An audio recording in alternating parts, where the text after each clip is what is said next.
Auzubillahiminash-shaytanir-rajim. Bismillahir-rahmanir-rahim. Assalamu alaikum, dear students. Welcome to my channel Online Academy with AD. Today we will study about the X-rays, production of X-rays, and about the origin of X-rays.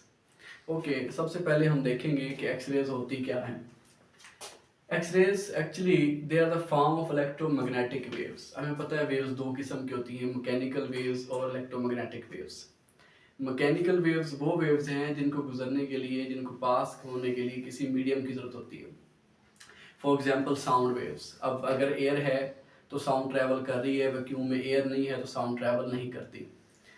But the electromagnetic waves do not need any material medium for their propagation.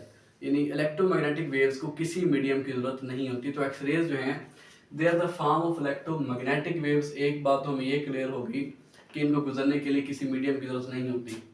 ठीक है. और दूसरी बात, they have high energy and very short wavelength. यानी इनकी wavelength बहुत कम होती है लेकिन इनकी एनर्जी बहुत ज्यादा होती है. हमें पता है E is equal to hc/λ. तो यहां से भी हमें क्लियर है कि energy and wavelength are inversely proportional to each other. If X rays have high wavelength then they have low energy. If they have low wavelength then they have high energy. तो अब इनकी वेवलेंथ तो थोड़ी है, short wavelength है, तो इनकी energy जो है वो बहुत ज़्यादा है. तो अगर हम इसकी डिफाइन करें एक्सरेज को तो हम कहेंगे X rays are the form of electromagnetic waves. ये इलेक्ट्रोमैग्नेटिक वेव्स की टाइप्स हैं ऑफ हाई एनर्जी, और इनकी एनर्जी बहुत ज़्यादा है, एंड वेरी शॉर्ट वेवलेंथ, और इनकी वेवलेंथ बहुत कम है, which is able to pass through many materials opaque to light. और ये बहुत सारे मटेरियल में से पास हो सकती हैं जो कि लाइट के लिए ओपेक है. ओपेक हमें पता है ऑब्जेक्ट्स भी दो तरह के होते हैं, तीन तरह के, transparent, translucent and opaque. Opaque objects वो होते हैं जिनका शेडो बनता है, जिनमें से लाइट पास नहीं हो सकती.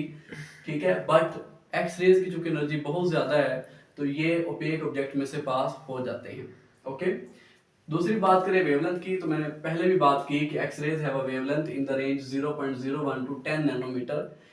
एक्सरेज की जो वेवलेंथ है वो बहुत थोड़ी होती है. एनर्जी एंड फ्रीक्वेंसी अगर हम देखें तो एक्सरेज की जो एनर्जी है वो 100 इलेक्ट्रॉन वोल्ट से जो है वो 100 किलो इलेक्ट्रॉन वोल्ट की रेंज में होती है. और इनकी जो फ्रीक्वेंसी है 3 × 10⁻16 से 3 × 10⁻19 हर्ट्ज होती है. यानी इनकी वेवलेंथ बहुत थोड़ी है लेकिन इनकी फ्रीक्वेंसी भी ज़्यादा है, इनकी एनर्जी भी ज़्यादा है. Because energy and frequency are reciprocals to the wavelength. और अगर हम बात करें एक्सरेज को तो इनको जो है वो डिस्कवर किया था विलियम रोइंटजन ने 1895 में. अब हम बात करते हैं कि एक्सरेज पैदा कैसे होती हैं. What is a method to produce X rays. Okay. सबसे पहले मैंने यहाँ पे जो लगाया it is a type of filament. ये एक फिलामेंट की टाइप है. ठीक है. जैसे हीटर होता है, अब उसमें हम क्या करते हैं कि ऐसी मेटल यूज करते हैं कि जब उस मेटल को आप गर्म करते हैं हीटर में, ठीक है, तो आप क्या करते हैं कि वो जो मेटल होती है वो हीट अप हो जाती है और आपको जो है वो फायर टाइप जो है वो ऑब्टेन होती है, हीट आपको जो है वो ऑब्टेन होती है. तो इस तरह का मटेरियल मैंने यहाँ पे यूज किया है. यहाँ पे जो मटेरियल मैंने यूज किया है इट इज द टंगस्टन. ये टंगस्टन मटेरियल है. ओके. और टंगस्टन मटेरियल की ये प्रॉपर्टी है कि इसका जो है वो हाई मेल्टिंग पॉइंट होता है, यानी इतनी जल्दी मेल्ट नहीं होता. अगर सिंपल मेटल होती तो ये मेल्ट हो जाता. अब टंगस्टन जो है इसका मेल्टिंग पॉइंट बहुत ज्यादा है, यानी ये जल्दी मेल्ट नहीं होगा. दूसरी बात, इसका एटॉमिक नंबर हाई है. इसका मेल्टिंग पॉइंट भी बहुत ज्यादा है, इसका एटॉमिक नंबर भी बहुत ज्यादा है. तो इसकी वजह से ये मेल्ट नहीं होगी. ओके. अब जैसे ही हम इसको वोल्टेज देंगे, ठीक है, it is a type of cathode. जैसे ही हम इसको वोल्टेज देंगे तो क्या होगा, ये हीट अप हो जाएगी मेटल और यहां से इलेक्ट्रॉन्स एमिट होंगे. ठीक है. अब ये जो चीज आप देख रहे हैं it is the focusing cathode. अब इसका फंक्शन क्या है, नाम से ज़ाहिर है फोकसिंग कैथोड की जो इलेक्ट्रॉन यहाँ से निकलेंगे वो कहीं भी जा सकते हैं इधर उधर, लेकिन फोकसिंग कैथोड क्या करेगी, ये इन इलेक्ट्रॉन को फोकस करेगी हमारे टारगेट मटेरियल के ऊपर और ये इलेक्ट्रॉन सीधे हमारे टारगेट को जाके जो है वो हिट करेंगे। ये क्या है, ये हमारे पास टारगेट मटेरियल है।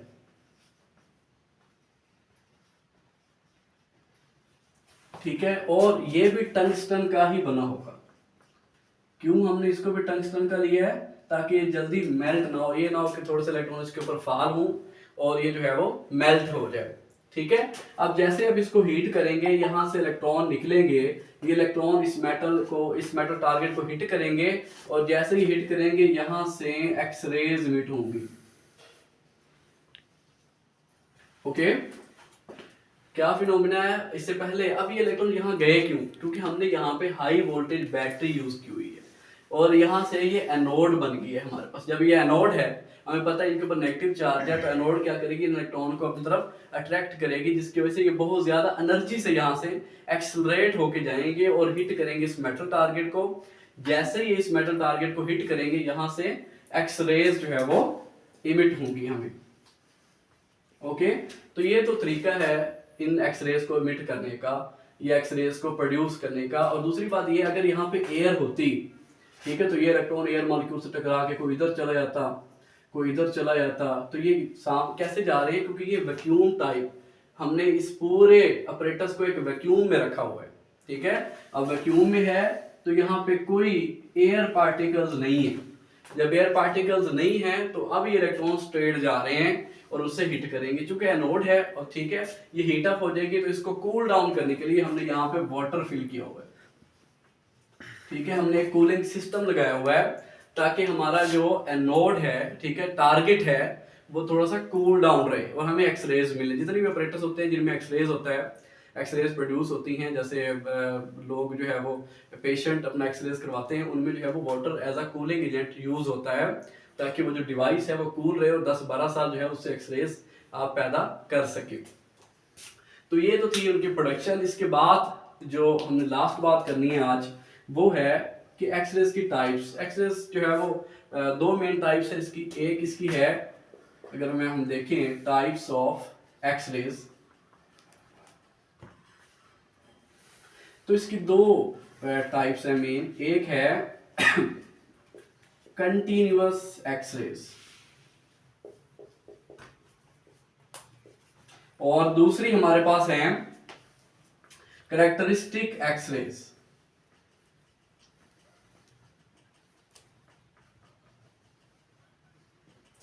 कंटिन्यूअस एक्सरेज कैसे प्रोड्यूस होती हैं, देखिए मिसाल के तौर पे यहां पे एक एटम है, ओके, तो यहां पे इलेक्ट्रॉन्स हैं इसके ना, ओके,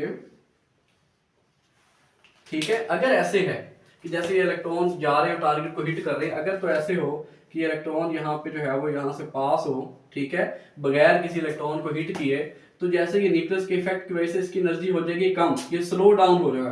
तो इसकी जब ये स्लो डाउन होगा तो इसकी एनर्जी इमिट होगी इन द फॉर्म ऑफ फोटोन, और उन्हें हम कहते हैं एक्सरेज। तो इस तरीके से जो एक्सरेज पैदा हो रही हैं, इन्हें बोलते हैं कंटिन्यूस एक्सरेज। इसमें क्या हुआ कि इलेक्ट्रॉन्स गए, न्यूक्लियस के इफेक्ट की वजह से थोड़े से स्लो डाउन हुए, जैसे वो स्लो डाउन होंगे तो एनर्जी इमिट करेंगे इन द फॉर्म ऑफ फोटोन, उन्हें हम कहेंगे एक्सरेज, और इन्हें हम कहते हैं कंटिन्यूअस एक्सरेज। लेकिन अगर ऐसे हो, मिसाल के तौर पे यहां पे हमारे पास कोई एटम है,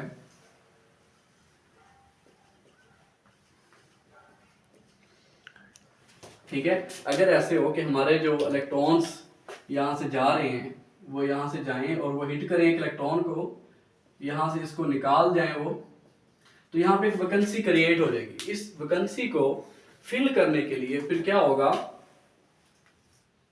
हायर शेल से इलेक्ट्रॉन यहाँ पे आएगा। जैसे ही ये इलेक्ट्रॉन यहाँ से इधर लोअर शेल में आएगा इस वैकेंसी को फिल करने, तो ये भी फोटोन इमिट करेगा, ठीक है, और इन फोटॉन्स को हम कहेंगे एक्सरेज। इस तरीके से जो एक्सरेज पैदा होती हैं इन्हें बोलते हैं कैरेक्टरिस्टिक एक्सरेज। ठीक है, अब ये के शेल था और इस वैकेंसी को फिल, सॉरी, अब ये के शेल था, इस वैकेंसी को फिल करने के लिए एल शेल से अगर इलेक्ट्रॉन आ रहा है, ठीक है, और उसकी वजह से एक्सरेज प्रोड्यूस हो रही है, तो इन्हें हम कहते हैं के अल्फा। लेकिन अगर इस वैकेंसी को फिल करने के लिए एम शेल से कोई इलेक्ट्रॉन आता, यहाँ एम शेल से कोई इलेक्ट्रॉन आता है इस वैकेंसी को फिल करने के लिए, तो फिर जो एक्सरेज पैदा होती है उन्हें हम बोलते हैं के बीटा, तो इन्हें बोलते हैं कैरेक्टरिस्टिक एक्सरेज। ओके, मैं समराइज कर देता हूँ। सबसे पहले हमने पढ़ा एक्सरेज क्या होती हैं, तो हमने कहा X rays are the form of electromagnetic waves, कि ये इलेक्ट्रोमैग्नेटिक वेव्स की टाइप्स हैं, ठीक है, और उनकी एनर्जी बहुत ज़्यादा है और उनकी वेवलेंथ बहुत कम है। फिर हमने उनकी वेवलेंथ और एनर्जी एंड फ्रिक्वेंसी देखी कि वो कितनी है। फिर हम देखा इसको डिस्कवर किसने किया, और एट द एंड हमने देखा कि प्रोडक्शन, कि प्रोड्यूस कैसे होती है। तो हमने कहा कि भाई यहाँ पे कोई फिलामेंट होता है, उसको हम हीट अप करते हैं, इलेक्ट्रॉन निकलते हैं, जैसे वो मेटल टारगेट को हिट करेंगे वहां से एक्सरेज निकलती है। ओके, ठीक है, और ये भी हमने देखा कि इसको हमने वैक्यूम में रखा हुआ है। इसके अलावा यहाँ पे फोकसिंग कैथोड है जो इलेक्ट्रॉन्स को फोकस करती है मेटल के ऊपर। और फिर हमने देखा कि एक्सरेज की मेन टाइप्स कंटिन्यूस एक्सरेज और कैरेक्टरिस्टिक एक्सरेज। कंटिन्यूस एक्सरेज कब पैदा होती है, जब इलेक्ट्रॉन जो हमने यहाँ से टारगेट पे फेंके थे, अगर वो बगैर किसी इलेक्ट्रॉन को हिट किए हुए, ठीक है, न्यूक्लियस की इफेक्ट वजह से थोड़े से स्लो डाउन होते हैं, तो तब वो जो एनर्जी रिलीज करते हैं in the form of photon, ठीक है, वो एक्सरेज उन्हें हम बोलते हैं, और उन्हें हम बोलते हैं कंटिन्यूस एक्सरेज। लेकिन अगर ऐसे होता है कि इलेक्ट्रॉन हिट करते हैं किसी इलेक्ट्रॉन को, उसको निकाल देते हैं, वहां वैकेंसी क्रिएट होती है, तो उसकी वैकेंसी को फिल करने के लिए ऊपर से जो इलेक्ट्रॉन आते हैं, तो वो जो एनर्जी जो है वो एमिट करते हैं in the form of photon, that is characteristic X rays. अगर के शेल की वैकेंसी को फिल करने के लिए एल शेल से इलेक्ट्रॉन आता है और वो एक्सरेज एमिट करता है, तो उन्हें बोलते हैं के अल्फा। और अगर के शेल की वैकेंसी को फिल करने के लिए इलेक्ट्रॉन आता है एम शेल से, तो उन्हें तब जो एक्सरेज एमिट होगी उन्हें हम बोलते हैं के beta. This was the lecture today, I hope you will like it and आपको समझ आई होगी, ठीक है। If you like this video please subscribe and share this video. Thank you.